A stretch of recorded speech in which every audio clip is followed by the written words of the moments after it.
Résilience plus, la renaissance au cœur de chaque épreuve. Ce n'est pas la trahison qui fait le plus mal, c'est de se rendre compte que la personne pour qui on aurait tout donné n'en valait pas la peine. Car selon Charles Bukowski, la douleur la plus profonde ne vient pas seulement du fait d'être trahi, mais de réaliser qu'on a offert sa confiance, son amour et ses efforts à quelqu'un qui ne les méritait pas.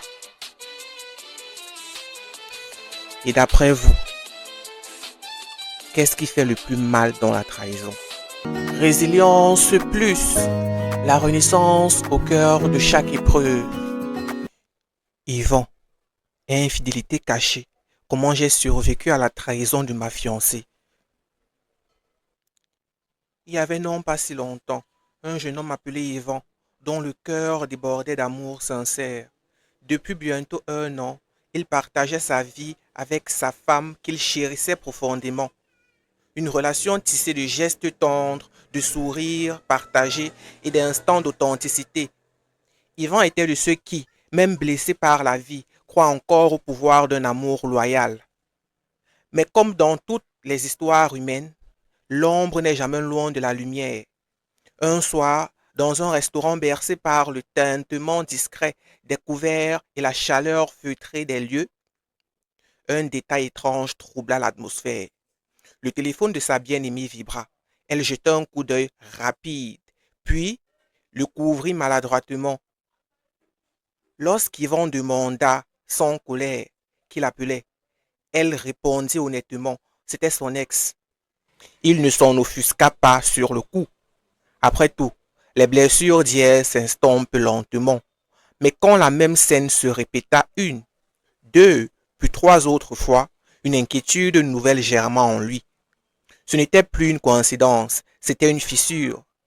Il aborda la question calmement, demandant pourquoi elle ne coupait pas contact avec cet homme. Elle répondit par une pirouette. Les gens bloqués peuvent toujours appeler d'un autre numéro. Une réponse confuse, mais qu'il accepta, par respect et par confiance. Jusqu'au jour où cette confiance vacilla. Poussé par une intuition amère, Yvan consulta discrètement le téléphone de sa compagne. Ce qu'il y découvrit le brisa. Des messages où le mot «je t'aime» sonnait faux, où les promesses d'intimité volaient en éclats contre les souvenirs de leurs propres étreintes. Elle avait revu son ex 2 fois au moins, et elle savait qu'il était lui aussi engagé ailleurs. Pourtant, leurs messages vibraient d'une passion cachée mais brûlante, celle qu'on cache dans l'ombre des rideaux fermés. Le cœur lourd, mais toujours digne, Yvan prit le numéro de cet homme. Il lui écrivit, sans insulte, sans colère, mais avec la dignité tranquille d'un homme blessé qui veut comprendre. L'autre l'envoya balader. Le lendemain matin, ce fut elle qui appela, non pour supplier, mais pour lui reprocher. Elle avait mal agi, oui, elle le reconnaissait, mais elle insistait davantage sur le fait qu'il avait fouillé dans son téléphone, qu'il avait contacté son ex. L'ironie le glaça. Elle le trahissait et c'était lui le fautif. Yvan, incapable de supporter davantage cette douleur, prit un bus pour une autre ville où résidait son petit frère. Il ne savait pas pour combien de temps. Il savait juste qu'il devait partir loin. Loin d'elle, loin des souvenirs, loin de l'odeur de son parfum dans les draps. Le vent de la mer, pensait-il, aurait peut-être ce pouvoir ancien de guérir les blessures profondes. Les jours passèrent, acribis, entre le sable chaud et le résac apaisant des vagues. Yvan commença lentement à retrouver la clarté. Son petit frère, témoin discret de sa peine, l'accompagna dans le silence. Les parties de foot sur la plage, les grillades partagées au clair de lune, et parfois les confidences nocturnes. Un matin, Yvan se leva avec une certitude nouvelle. Il n'était pas coupable d'avoir cherché la vérité. Il n'était pas fautif d'avoir voulu protéger son amour. Il avait aimé honnêtement, et c'est cela qui comptait. Il ne cherchait pas à réparer une relation fondée sur des mensonges répétés. Il ne construirait pas l'avenir avec quelqu'un qui, même aimé, avaient choisi de piétiner leur pacte. Alors, Yvan décida de ne plus fuir, mais de vivre. Il retourna chez lui, le cœur encore fragile, mais le regard fier. Il écrivit une lettre à son ex-compagne, une lettre de pardon, mais sans retour. Il la remercia pour les bons moments et lui rendit sa liberté.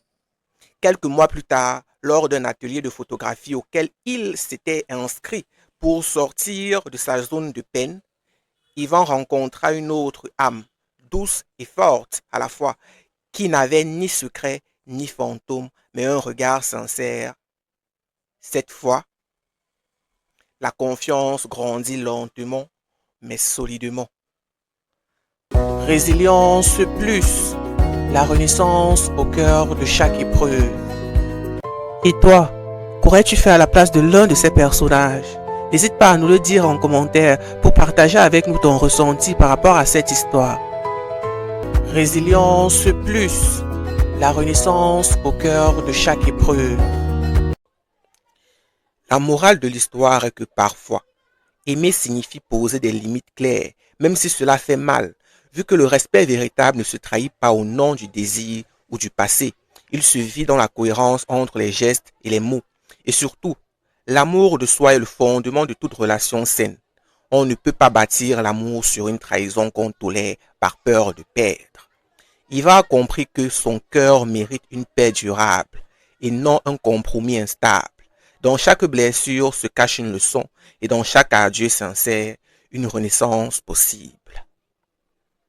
Résilience plus, la renaissance au cœur de chaque épreuve.